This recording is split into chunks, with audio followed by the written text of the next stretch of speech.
déjame sentir sus alas.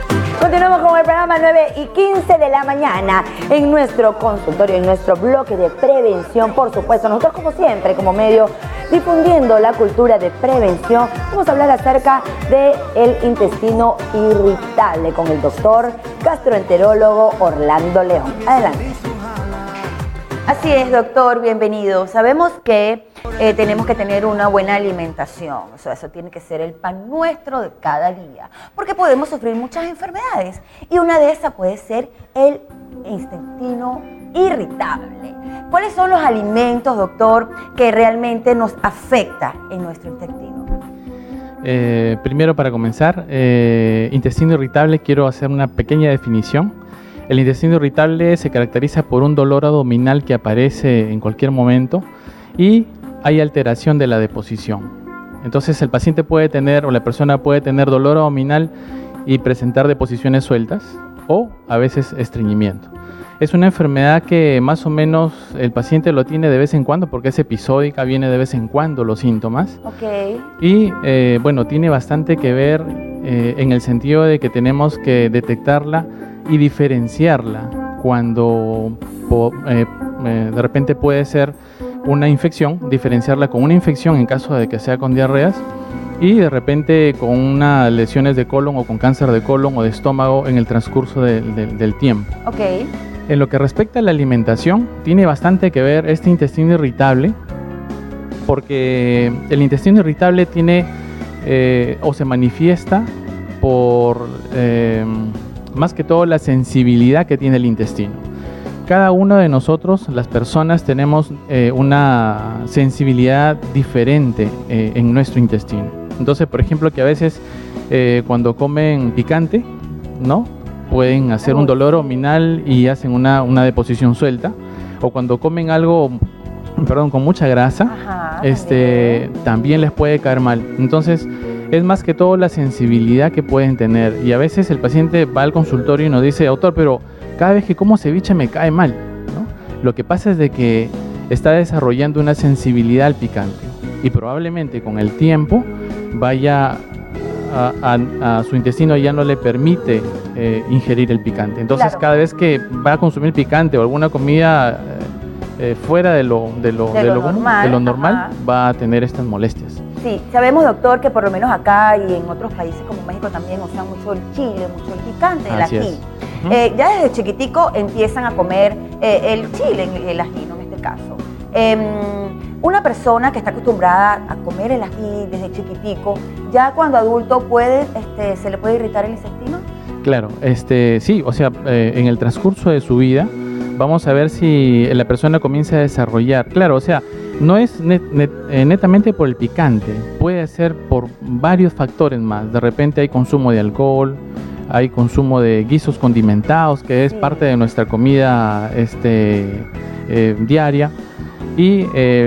Pero lo que yo les digo a los pacientes es todo lo que sea natural, como esto de aquí, por ejemplo, nuestro tomate, verduras, frutas, no nos va a hacer mal, ¿no? Lo que sí nos hace mal es las comidas que son muy grasosas, la comida chatarra, los picantes, los guisos condimentados, la ingesta a veces de alcohol, a veces en pequeñas cantidades. No sé si habrán sentido ustedes cuando toman un brindis y comienzan a sentir un ardor en la barriga y dicen, es mi gastritis, pero no es la gastritis, es el intestino que está reaccionando ante un agente nocivo que está ingresando. Claro. Y más tarde comienzan a tener deposiciones sueltas, se van al hospital con deposiciones sueltas y le dan su antibiótico porque piensan que es una infección y no, es solo una respuesta de su intestino. Exactamente, por eso es importante la buena alimentación. Doctor, cuando no lavamos las verduras, por lo menos en este caso la lechuga, que tiene un parásito, ¿podemos también irritar nuestro intestino? Sí, especialmente las verduras, por lo que a veces son regadas con aguas hervidas, aunque ahora ya no, pero no sabemos su procedencia. Por lo tanto, las verduras de hoja verde, ya sea espinaca, ya sea lechuga, ya sea brócoli, etcétera, pueden estar contaminadas con esta famosa bacteria que se llama Helicobacter pylori, que entra al estómago y coloniza, forma su hogar ahí en el estómago y puede causar molestias, ¿no? Puede causar molestias, pero es distinto a lo que es intestino irritable. Molestias netamente gástricas, para diferenciarlo, es cuando, por ejemplo, el paciente comienza a tener ardor, quemazón, pero aquí arriba, indigestión, eructos, vinagreras, pero que son frecuentes, ¿no? Que son no es, a veces comes algo y te cae mal, pero el resto de los días estás bien. No es eso. Eso es algo que te cayó mal. Pero cuando ya es una infección, sí la molestia es frecuente. Por lo menos en este caso, doctor, la diarrea, ¿cuánto puede durar? O sea, por lo menos, me cayó algo mal, voy al baño y duró 2 días, por lo menos, ¿no? Pero si persiste, ir al baño una semana, por lo menos. Claro, esa es la diferencia entre el síndrome de intestino irritable con diarrea y una infección. ¿Cuál es la diferencia? El síndrome de intestino irritable es algo funcional. Nuestro intestino, como yo les digo a los pacientes, el intestino se aloca y comienza a moverse y a soltarse. En cambio, una infección intestinal, el paciente tiene fiebre, malestar general, hay deshidratación. Y lo que diferencia una enfermedad como intestino irritable, que es algo funcional, a una infección, es de que las infecciosas afectan hasta en la madrugada. Por eso que cuando tenemos una infección intestinal, también tenemos diarreas en la noche, en la madrugada. Ay, terrible. Sí, en cambio intestino irritable no.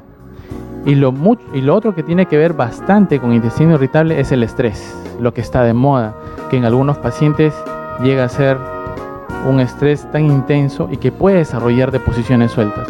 Se van a presentar, por ejemplo, ante un programa de televisión como yo, y comienzan con el intestino que comienza a moverse y a ir al baño. Normalmente eso suele pasar cuando atacan los nervios, ¿verdad? Antes de salir a escena, en un teatro o en este caso en televisión, siempre dan como retorcijones o ganas de ir al baño también, ¿no? De hacer pipí. En fin, doctor, pero eso no tiene nada que ver con el intestino irritable. Claro. O sea, los nervios. Sí, tiene bastante que ver. Tiene bastante que ver. En el sentido de que el intestino es muy rico en lo que es, que tiene una conexión entre el sistema nervioso y el intestino. Entonces, por eso es que cuando nosotros estamos ante un evento estresante, cualquiera que sea, comenzamos a tener un poco de molestia, que queremos ir al baño y que nos manda al baño y que nada, o sea, no evacuaste. Entonces, es una manifestación de este problema, pero que es funcional. Es funcional, es temporal, es benigno, benigno, temporal, episódico. Lo que sí tenemos que tener en cuenta es cómo diferenciarlo de un problema ya cancerígeno. Claro, por lo menos los síntomas exactamente cuáles son. Claro, por ejemplo, ¿cuál es la diferencia o qué signos debemos de tener en cuenta? ¿Cuáles son los criterios para nosotros los médicos como gastroenterólogos pensar de que el paciente pueda tener una neoplasia, un cáncer? Primero, que ante un evento de deposiciones sueltas o estreñimiento, el paciente comienza a perder peso. El paciente llega y te dice: doctor, estoy perdiendo peso. ¿Cómo? Pero pierdo peso. Cuando lo examinamos, lo encontramos un poco pálido, las manos están un poco pálidas. ¿Por qué? Porque cuando hay un cáncer de colon, los tumores son muy friables. Friable quiere decir de que cuando uno lo toca, sangra fácilmente. Entonces, al contacto con las heces sangra y va perdiendo sangre, y por lo tanto el paciente se anemiza, comienza a estar pálido, hay pérdida de peso, a veces hay un dolor, pero ya saben ustedes la diferencia que acabo de hacer. Lo que es orgánico, lo que es malo, afecta inclusive hasta en la madrugada. ¿Sí? Lo despierta el paciente con el dolor, la molestia. En cambio, algo que es benigno, funcional, solamente el paciente en la noche duerme y no tiene ningún síntoma, despierta y comienza el dolor y toda la cosa. Entonces, últimamente nosotros, Maribel, acá en Perú estamos encontrando frecuencia de cáncer de colon y de estómago a temprana edad. Ya no es como antes, que encontramos a partir de los 55 a 60 años. Ahora encontramos en jóvenes. Entonces es algo muy importante que debemos hacer exámenes de prevención. Así es. Nosotros como gastroenterólogos podemos ingresar a la vía digestiva, al esófago, al estómago, al colon, por medio de un endoscopio, que es una manguerita que tiene una cámara y una luz, para poder detectar algunas lesiones que están iniciando, ¿no? Entonces, cuando vemos una lesión chiquitita, de más o menos de 1 centímetro, la podemos extraer. Esa lesión chiquitita, en unos 4 años, puede ser un cáncer. y no causan ningún síntoma, no tienen ningún síntoma. Entonces es importante hacerse esos exámenes de prevención. Por supuesto, la a partir de los 45 años, un examen gástrico, y a partir de los 50 o 55 años, un examen de colon. ¿Por qué? Porque es triste ver cuando el paciente llega ya con su lesión maligna y hay que operar. Claro, es más etcétera, tedioso. ¿no? Y por supuesto, bueno, la alimentación. A ver, La alimentación doctor, es aquí tenemos muy importante. fruticas, tenemos el tomate. ¿Qué es lo recomendable para nosotros poder llevar una vida sana a la hora de una buena alimentación? Lo ideal es consumir, bueno, ya sabemos que el picante, los guisos condimentados nos pueden llevar a cosas dolorosas. Todo lo que sea natural.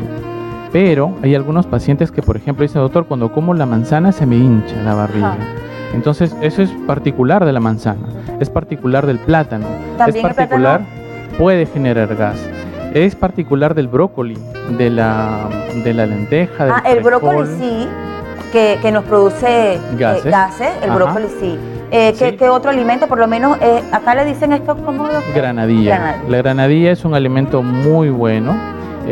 A veces en los niños puede estimular a que el intestino funcione muy bien cuando los niños son estreñidos. Ok. ¿No? Tenemos la zanahoria, que también podemos consumirla así, ralladita o hervida, como Yo me como la gusten. zanahoria completa, Allá. enterita. Es Ujú, rico. En sí. todo. Yo se le echo al arroz, a la carne, porque es una verdura Sí, bastante importante para el organismo. Tiene tiene vitaminas importantes, igual que el tomate, también, ¿no? Pero en algunos pacientes, a esto iba, algunos pacientes pueden tener sensibilidad también a uno de estos alimentos, por eso que a veces el paciente dice, cuando tomo un jugo de papaya me cae pesado. Sí. Pero no es la papaya, sino que es su organismo que está reaccionando contra lo Entonces, rechaza. lo rechaza. Entonces, pero no es malo, sino que no le permite a su organismo. Así es. La y la espinaca, bueno, sí, que es súper sí. buena. El tomate también es recomendable, doctor, Así para es. las ensaladas, que le quiten toda la semilla, porque se puede alojar en el apéndice y esto es bueno comer el tomatico, pero Sí. sin la semilla. Lo importante también es de que en los pacientes que a veces tienen reflujo gastroesofágico, esa sensación como que sale un fuego por aquí, el tomate sí está contraindicado. Ok. Está bien, doctor. por el tipo. Ahora, Doctor, tenemos que irnos, doctor, Ay, se nos caray. acabó el tiempo, pero sé que va a volver porque todavía este tema es muy extenso. Sí, Por es favor, muy extenso. cuéntenos dónde lo podemos localizar. yo estoy atendiendo en la clínica Camino Real de la red de AUNA de Perú. Estoy aquí en la calle Bolognesi 565. Muchísimas gracias por acompañarnos. Tiene otra cita con nosotros. Gracias. Vamos a una pausa y ya regresamos. Gracias, doctor.